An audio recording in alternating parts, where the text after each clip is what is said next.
Hello dear students. In this class we will start very important chapter of A2. In fact, this is the first chapter of A2. That chapter is circular motion. Right? Now what is circular motion? Everything that is moving in a circle is called circular motion. but जो circular motion की dynamics जो है linear motion से बिल्कुल different. Linear motion पे आप कौन सी equations apply करते हैं? फॉर कांस्टेंट वेलोसिटी आप displacement is equal to velocity multiply by time apply करते हैं. For constant acceleration you have equations of motion, but वो सारी इक्वेशन सर्कुलर मोशन पर अप्लाई नहीं होती. Rather circular motion has some different sets of equation. But before starting this chapter let's discuss कि हमने इस चैप्टर में पढ़ना क्या है. ठीक है, तो उसके लिए मैंने यहाँ पे कुछ एग्जाम्पल्स ऐड की हैं. ठीक है, इस एग्जाम्पल से आपको फेयर आइडिया होगा what we are going to study in this chapter. So here is a person who is rotating a ball. आप बताइए कि इस गेम को क्या कहते हैं? ओलंपिक्स में गेम देखने को मिलती है. This game is called hammer throw. ठीक है, जिसमें एक पर्सन इसको होल्ड करता है, स्पिन करता है और मोमेंटम गेन करके इसको थ्रो करता है. Up to 70 meters to 80 meters normally person इसको थ्रो करते हैं. ठीक है, so this is called hammer throw. So this is an example of circular motion. अच्छा, सर्कुलर मोशन दो टाइप्स के होते हैं. एक स्पिनिंग मोशन होता है जिसको आप रोटेशन कहते हैं. अर्थ इज स्पिनिंग, इसका मतलब ये है earth is rotating about it's fixed axis. That is the spinning motion of earth, right? So the other type of motion is called revolving. Earth is spinning about its fixed axis and that spinning is taking place in 24 hours. ठीक है, but Earth is revolving around the sun. It is taking a round trip of sun. In fact, all the planets in the solar system are revolving around sun. ठीक है, and that is revolutionary motion. ठीक है, तो spinning और revolution में क्या difference है? Spinning is always about fixed axis and revolution is taking a round circular round around anything. ठीक है, सो दीज एग्जांपल्स जैसे मैंने आपको बताया, hammer throw,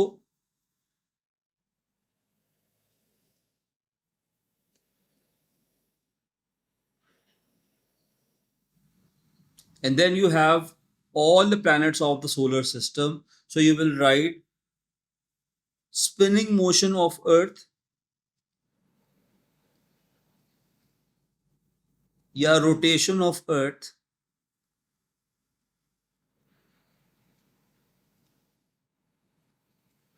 about its axis, and that takes place in 24 hours.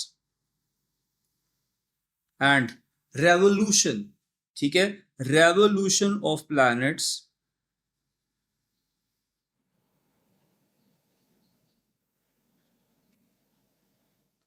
of solar system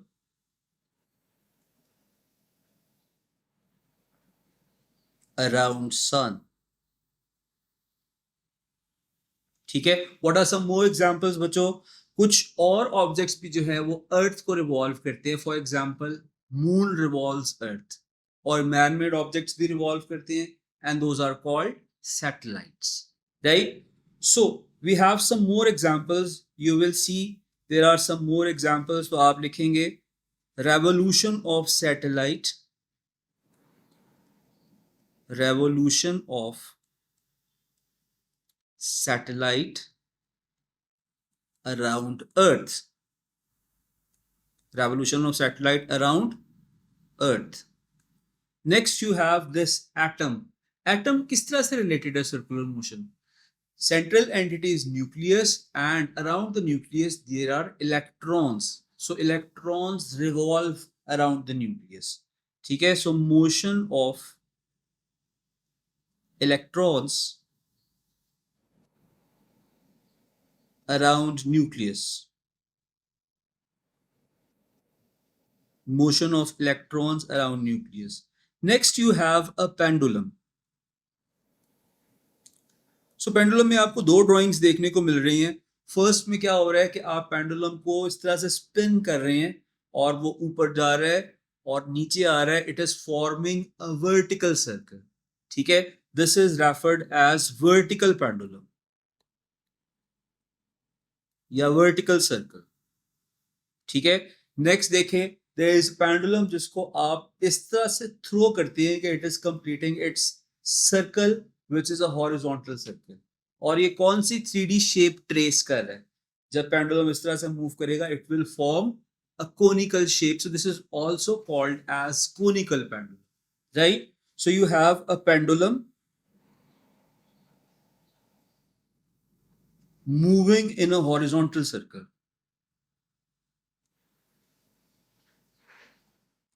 Pendulum moving in a horizontal circle. Up next you have examples of these rides. The first one is Ferris wheel.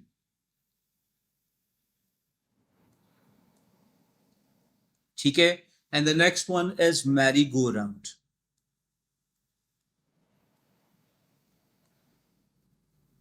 So generally जब आप किसी भी theme park में चले जाएंगे, जो आपको ज्यादातर राइड्स देखने को मिलेंगे, definitely they are in circular motion. ठीक है, okay. Next you have this. You can see a top view in which car is moving in a circle. ठीक है, so car moving in a horizontal track. Car moving in a horizontal track. बच्चों याद रखना, horizontal track में friction की बहुत ज्यादा importance है. अगर फ्रिक्शन नहीं होगी तो कार का सर्कल में मूव करना बहुत मुश्किल है. ठीक है, सो somehow friction is involved while car is moving in a circle. इससे रिलेटेड हमने जो मैथमेटिकल डिटेल है उसको बाद में देखना है. Next you have this curved track. Generally आपने रेसेस में देखा होगा या हाईवेज पे देखा होगा, जहां पर शार्प टर्न्स होते हैं वहां पर ट्रैक थोड़ा सा बैंक्ड होता है. Basically, this bank track help you taking the turn without slipping. So, car moving on a banked track. Car moving on a circular banked track.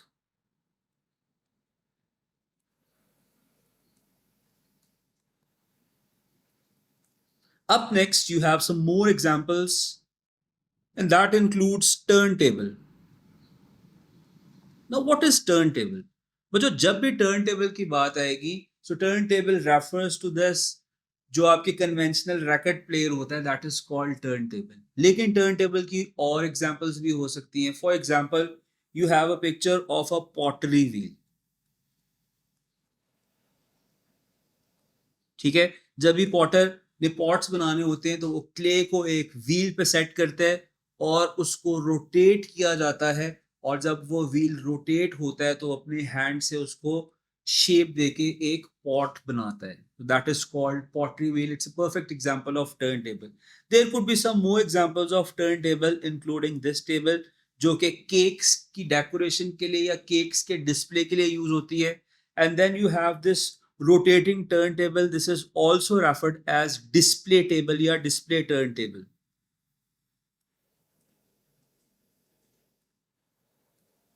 आपने अक्सर देखा होगा कि शॉप्स के काउंटर पे इस तरह की सर्कुलर डिस्क पड़ी होती है. फॉर एग्जांपल, जिस तरह आप इस पे देख सकते हैं कि इस पे एक वॉच पड़ी है. आपने शायद फोन्स देखे हों जो इस तरह स्लाइटली टर्न कर रहे होते हैं. सो ये डिस्प्ले टेबल जो है मार्केट से इजीली अवेलेबल होती है. सो ये डिस्प्ले टेबल के ऊपर एक ऑब्जेक्ट को प्लेस कर दिया जाता है और उसको अट्रैक्टिव बनाने के लिए, ताकि आप डिस्प्ले से उसका 3D व्यू ले सके. वो हल्की सी रोटेट हो रही होती है तो आप उसको हर एंगल से व्यू कर सकते हैं. So this is called display table. ठीक है, so these are few examples of circular motion, right? So whenever the object is moving in a circle, it completes as its path. ठीक है, so let's assume that you have this circle, right? This is the center of circle. This is the central point, and object is moving in this path. Let's assume that object was present at this position and it came from this position to this position. ठीक है, जो इसकी previous position थी, let's call that position A and this is position B. Let's assume that this object is a pendulum. तो pendulum ने जो distance move किया वो पॉइंट ए से लेके पॉइंट बी तक डिस्टेंस कवर किया, and this shape is called sector. अगर मैं इसको थोड़ा सा और क्लियर करके दिखाऊं तो जो एक सेक्टर फॉर्म किया है, this is a sector, right? In fact, there are two sectors. This one is called minor sector and this one is called major sector. लेकिन आपको minor sector और major sector की डिटेल जो है शायद maths के लिए रिक्वायर्ड हो, यहाँ पर आपको रिक्वायर्ड नहीं। सर्कल की ये वाली कौन सी डायमेंशन है? This dimension is its radius and this curved dimension is it's arc length, which is represented by symbol small s. This is arc length and this is radius, and it has covered certain angle. ठीक है, point A से point B तक move करते हुए it has covered angle theta, and the angle covered by an object is referred as angular displacement. Angular displacement, so we will define this term as angular displacement.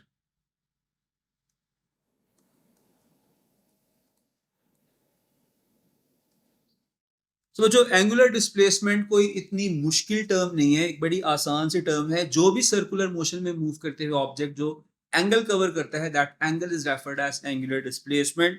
So because this is angle, this is represented by symbol theta. ठीक है, आप इसकी definition लिखेंगे, angular displacement is an angle swept by an arc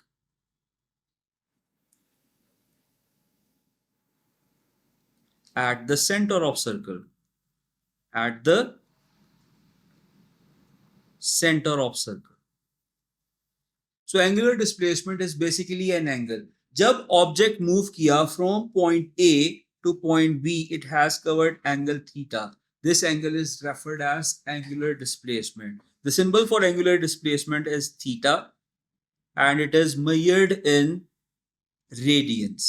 So the SI unit of angular displacement is radians. What is the short form of radians? RAD. ठीक है, the symbol of radian is RAD. Now radian is a new system of angle. Previously जो आप system of angle पढ़ते थे, that is degrees.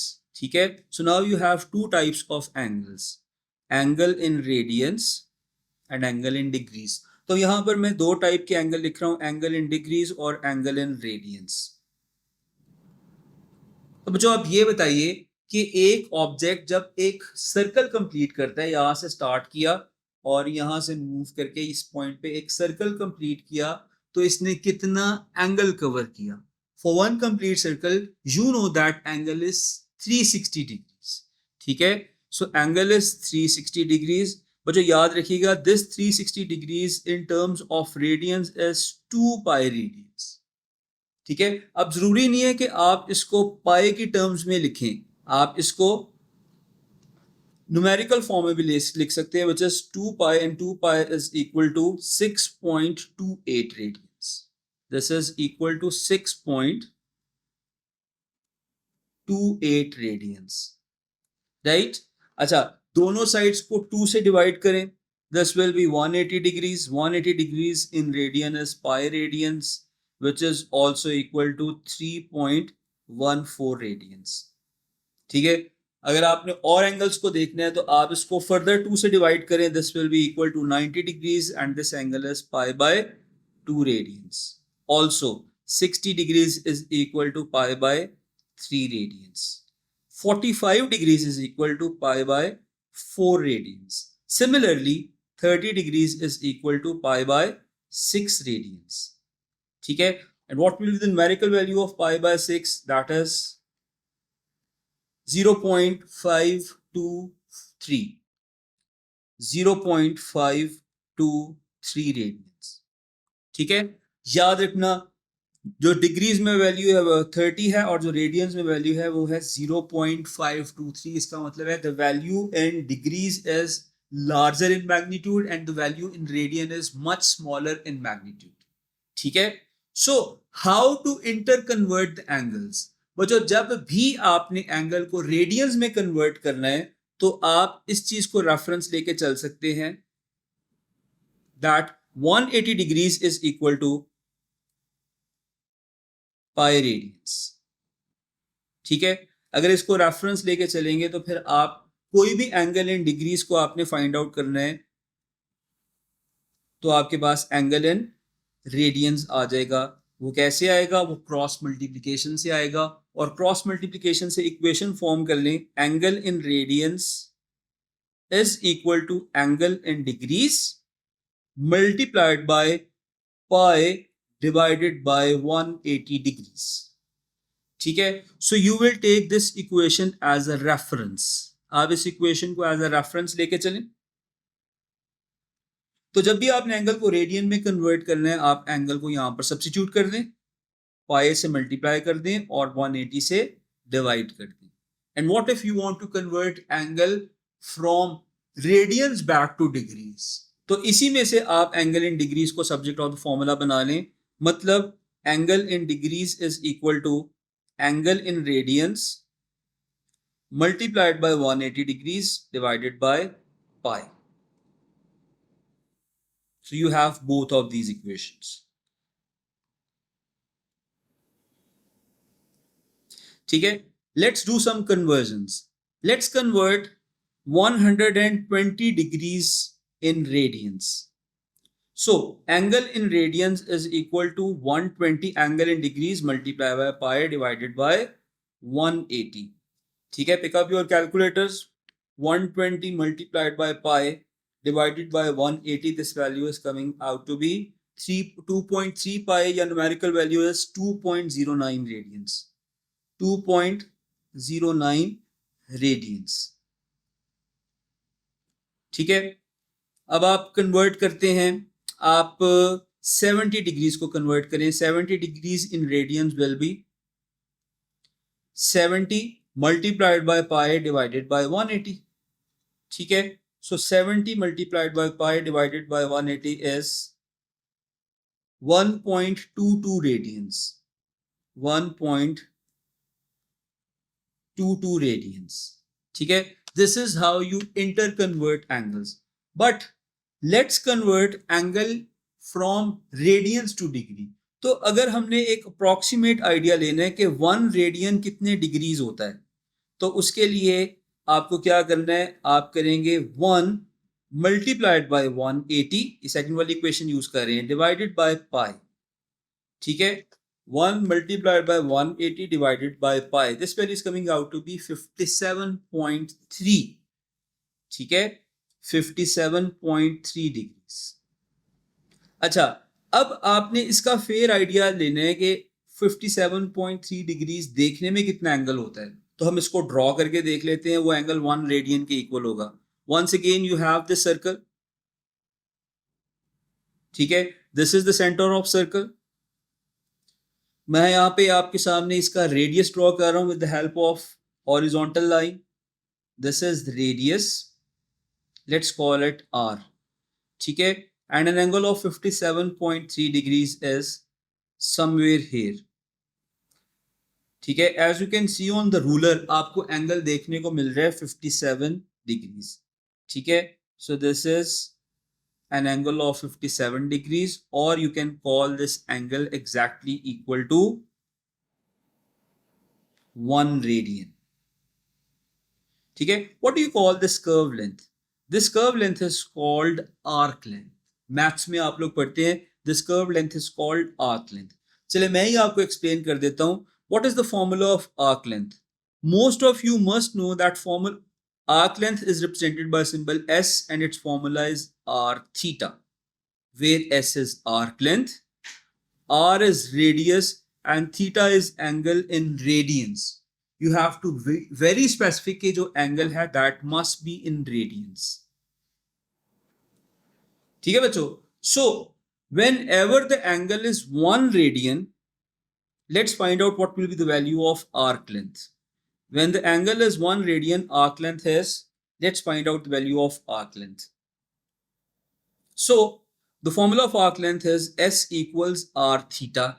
ठीक है, radius की जगह r लिखें, थीटा की जगह 1 रेडियन लिखें, आपके पास s की वैल्यू आएगी इक्वल टू रेडियस। ठीक है, so whenever the angle is 1 radian, arc length is always equal to radius of a circle. बच्चों इस चीज को आपने इंपॉर्टेंटली याद रखना है. अगर रेडियस 2 सेंटीमीटर होगा तो इस पर्टिकुलर एंगल पे 1 रेडियन पे आपकी आर्क लेंथ भी 2 सेंटीमीटर की होगी. अगर रेडियस 10 किलोमीटर का होगा तो 57.3 डिग्रीज या 1 रेडियन पे angle arc length will be also same as radius. ठीक है. So you have to define radian on this criteria. और याद रखना मैक्सिमम इस चैप्टर में से जो डेफिनेशन आती है वो रेडियन की ही आती है. Define radian. ठीक है. सो रेडियन वो एंगल होता है eight the centre of circle at which arc length is equal to radius of a circle. Right? इसको लिखेंगे कैसे? आप लिखेंगे radian is an angle formed by an arc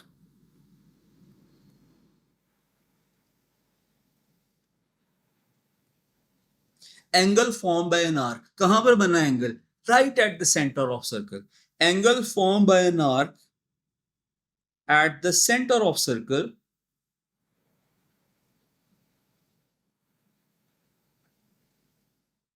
such that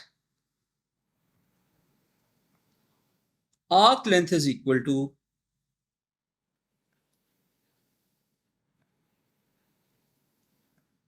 the radius of circle, such that arc length is equal to radius of the circle. बच्चों इस definition को मेरे साथ याद कर लें. ठीक है. Radian is an angle form by an arc. ठीक है. As you can see in the diagram it's angle right at the centre of circle form by this arc such that arc length is equal to radius of circle. ठीक है. जब भी angle 1 radian होगा arc length will be equal to radius of circle. Right. The next physical quantity that we will study is referred as angular velocity, or you call it angular speed, which is represented by a symbol W and you pronounce it as omega. आपको याद रखना है कि आपने इसको omega pronounce करना है. आगे आने वाली क्लास में मैं इसको ओमेगा ही लिखूंगा. सो व्हाट इज एंगुलर वेलोसिटी? बच्चों जब एक ऑब्जेक्ट पॉइंट ए से बी पे गया तो उसने कुछ एंगल कवर किया. Yes it has covered angle theta. और उसको कुछ टाइम लगा. जी उसको टाइम टी लगेगा. So angular velocity is angle covered per unit time. Right. So इसकी डेफिनेशन लिखें. Angular velocity is angular displacement.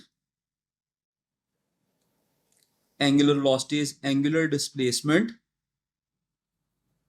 Covered per unit time.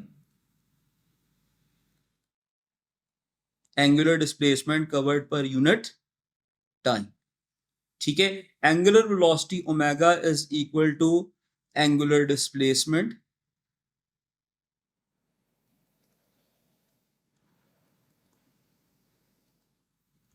पर unit time.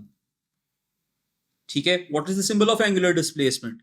Angular displacement is represented by symbol theta and time is represented by symbol t. So one formula of angular velocity is theta divided by t. It has some more formulas. हम उसको भी discuss करते हैं. ठीक है. So angular velocity is angular displacement over time. Angular displacement का क्या unit था? Angular displacement का यूनिट था रेडियंस और टाइम का क्या यूनिट है? सेकेंड्स. तो एंगुलर वेलोसिटी का आपके पास यूनिट आ जाएगा रेडियंस पर सेकेंड. रेडियंस पर second. Now you will tell me what is the angle for one complete circle. आप लोग लिखें for one complete circle. For one complete circle, angle is equal to, yes, angle is 360 degrees, but in radians. आपको इस chapter में सारे के सारे angles radiance में प्रोसेस करनी है. For one complete circle, angle is 2 pi and the time taken for one complete circle is capital T and this time is referred as time period. So what is time period? Time taken to complete one circular path. Right? So angle for one complete circle is 2 pi and time is capital T. So from here you will get another formula of omega which is omega equals theta की जगह क्या आ जाएगा? 2 pi और time की जगह क्या आ जाएगा? Time period. So this is the second formula of angular velocity. ठीक है. You have yet another formula. और थर्ड फॉर्मूला क्या होगा? आपको यहां से देख के कुछ आइडिया हो जाना चाहिए. The third formula will be, देखें 1 over time period can be replaced by a single physical quantity and that is frequency. ठीक है, तो आप इसको क्या लिखेंगे, आप लिखेंगे omega is equal to 2 pi multiplied by 1 by T. ठीक है, 1 by t can be replaced by a single physical quantity that is frequency. Omega equals 2 pi f. Omega equals 2 pi f. So this is the third formula of angular. अच्छा बच्चों, first formula के लिए आपको दो variables की जरूरत है. आपको एंगुलर डिस्प्लेसमेंट भी चाहिए, एंगल भी चाहिए और आपको टाइम पीरियड भी चाहिए. लेकिन सेकंड फॉर्मूला और थर्ड फॉर्मूला के लिए आपको सिर्फ एक एक वेरिएबल चाहिए. सेकंड फॉर्मूला के लिए 2 पाई फिक्स्ड है, आपको सिर्फ टाइम पीरियड चाहिए. और थर्ड फॉर्मूला के लिए भी 2 पाई फिक्स्ड है, you just need the value of frequency, right. And what was the SI unit? The SI unit was radiance पर second. So now we will see the relationship between linear speed and angular speed, or you can call linear velocity and angular velocity, right? पहले आप heading लिखें, फिर मैं आपको explain करता हूँ. So you will write relationship between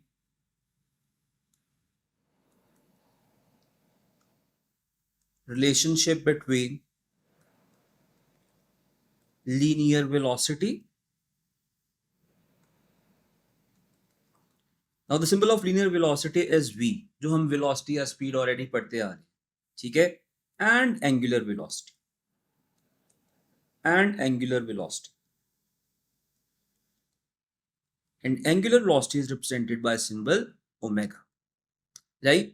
Once again we will take the help of diagram. So मैं दोबारा से draw कर देता हूँ. जितनी बार भी करेंगे हम उतनी बार दोबारा डायग्राम, फ्रेश डायग्राम ड्रॉ कर लेंगे. So this is the center of circular path and object covers a distance in a circle from this point to this point. ठीक है. अच्छा, object was initially present at this point and it covers distance all the way up to this point. ठीक है, आपको पता है कि जो शेप फॉर्म हो रही है, this shape is called sector. Now the important thing is this is the centre of circle बच्चों, right. This is the radius and this is also the radius. So basically object has covered distance from this point A to this point B, right? So जब object point A से point B पर आया तो इसने कितना distance cover किया? The distance covered is equal to arc length S. और कितना एंगल कवर किया? That is angle theta. ठीक है, एंगल कवर्ड और angular displacement covered is theta and displacement covered is S, right. Now we want to see the relationship between linear speed and angular speed. For that you will write the formula of arc length. The formula of arc length is S equals R theta. ठीक है, where S is arc length, R is radius and theta is angle in radians. ठीक है, अब ये छोटी सी derivation ही समझे. S equals R theta में आप दोनों साइड्स को टाइम से डिवाइड कर दें. आपको पता है कि अगर एक मैथमेटिकल ऑपरेशन इक्वेशन के एक साइड पर किया है तो दूसरी साइड पर भी करना पड़ेगा, so that it remains equation, it remains balance. So what is linear distance? मतलब arc length is a distance covered divided by time. You know that distance divided by time is velocity equals r theta divided by time is angular velocity r omega. So इतना simple है, v equals r omega. So the relationship between linear speed and angular speed is that v equals r omega. हम इसको थोड़ा सा और understand करते हैं.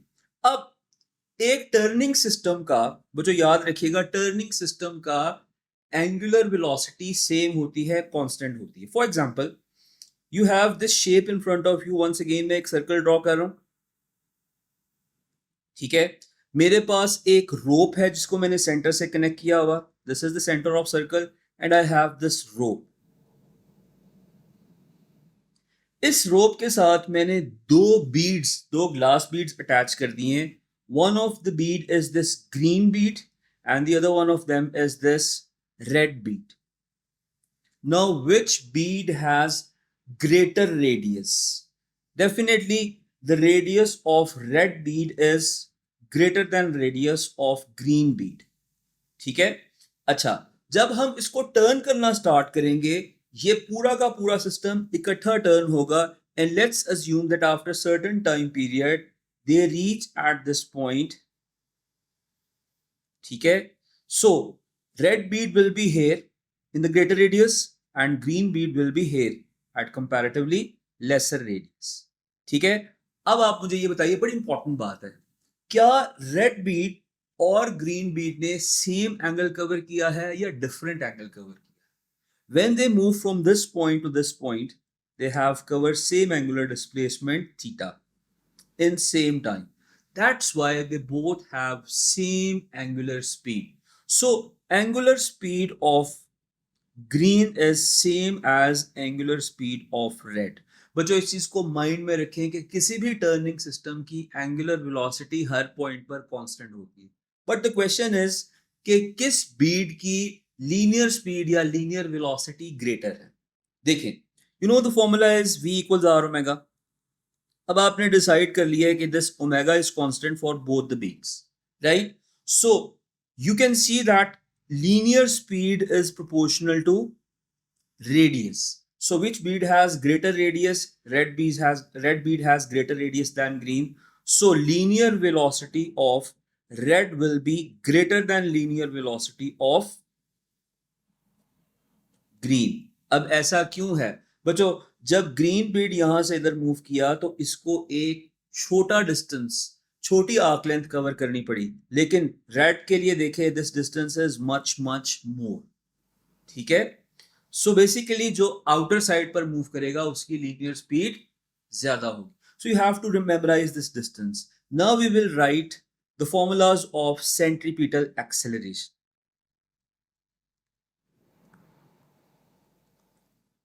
Centripetal acceleration, right? अच्छा बच्चों, सेंट्रीपिटल एक्सेलरेशन का as such derivation is not a part of your syllabus, so straight away we will write the formula. The first formula of centripetal acceleration is equal to v square divided by r, where v is linear velocity or linear speed and r is radius, right? अभी आपने एक relationship पढ़ा that v equals r omega. तो अब आप velocity की जगह r omega substitute करें, you will get the second formula of linear acceleration. So second formula of acceleration is v की जगह आप सब्स्टिट्यूट करेंगे r omega, so this will be r omega square divided by r. This is further equal to r square omega square divided by r, right? r से cancel out हो जाएगा, you are left with r omega square. So this is the second formula of centripetal acceleration, right? So these are the two formulas of centripetal acceleration. What are the two formulas? Centripetal acceleration is equal to v square divided by r, and the second formula is r omega square. r omega square. You have to memorize these two formulas. इसकी derivation is not the part of exam, right? Now अगर इस beat की या कोई भी object जो कि circle में मूव कर रहा है उसकी स्पीड कांस्टेंट है, हाउ इट इज एक्सेलरेटिंग? बच्चों it is accelerating because its direction is change. ठीक है. जब डायरेक्शन चेंज होती है तो वेलोसिटी चेंज होती है. और याद रखिएगा centripetal acceleration always always points towards the centre of circle, right? So next thing is most important thing in that is centripetal force. Centripetal force. Now, what is centripetal force?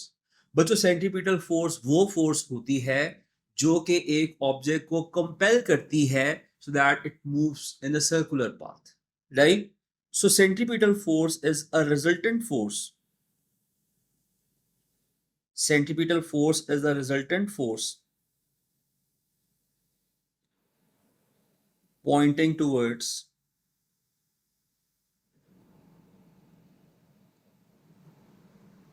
the center of circle, pointing towards the center of circle, and it is responsible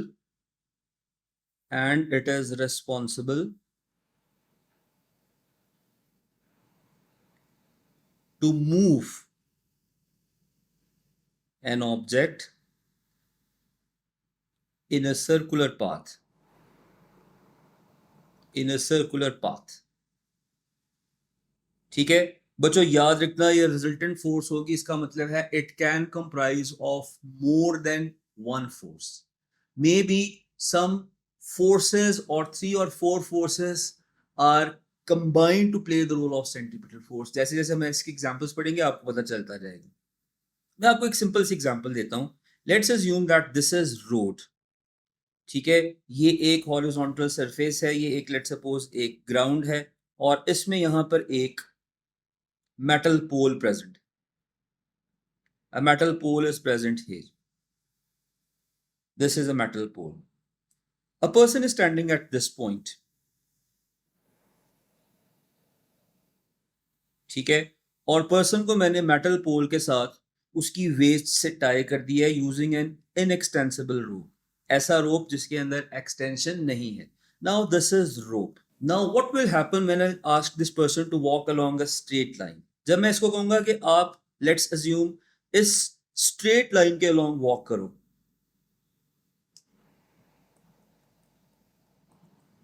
इस straight line के along walk करना इसके लिए possible नहीं होगा. क्यों?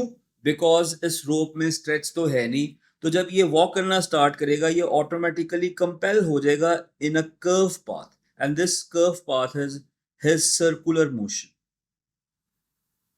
This curve path is his circular motion. अब इस पूरे सिनेरियो में पॉइंट करें कि which force is there which is compelling to him to move in a circle. That force is tension present in this rope. और याद रखना इस केस में tension is playing the role of centripetal force. ठीक है, सो centripetal force is the force which always point toward the centre of circle. For example ये person जब इस पॉइंट पर पहुंचेगा, यहां पर पहुंचेगा, तो रोप की पोजीशन ये होगी. तो आप देखें टेंशन कहां पर पॉइंट करेगी. Tension will once again point toward the centre of the circular track, right. So in this case tension is playing the role of centripetal force, right? So what is the formula of centripetal force? Centripetal force के formula के लिए हम F equals ma की help लेते हैं, Newton second law की help लेते हैं, राइट. अगर आप एक्सेलरेशन की जगह सेंट्रीपिटल एक्सेलरेशन सब्स्टिट्यूट करें आपके पास सेंट्रीपिटल फोर्स आ जाएगी. Now we have these two formulas for centripetal acceleration. One of them is this, the other is this. तो centripetal force के भी आपके पास दो formulas हैं, right. So the first formula, चलिए centripetal acceleration की दो formulas रिवाइज करें. One of them is v square over r and the other one is r omega square. तो जब आप इस एक्सप्रेशन में फर्स्ट फॉर्मूला सब्स्टिट्यूट करेंगे, the first formula of centripetal force will be mv square over r and the second one will be m r omega square. So once again you have to memorize both of these formulas of centripetal force, right? Centripetal force is equal to mv square over r and centripetal force is also equal to mr omega. अब किस question में कौन सा formula लगना है? We will do the practice. We have to do practice of horizontal circles and we have to do a lot of practice of vertical circles. Horizontal circles की equations कुछ different हैं, vertical circle की dimensions कुछ different हैं. We will discuss all the possible scenarios in upcoming videos. For then, stay tuned. Thank you.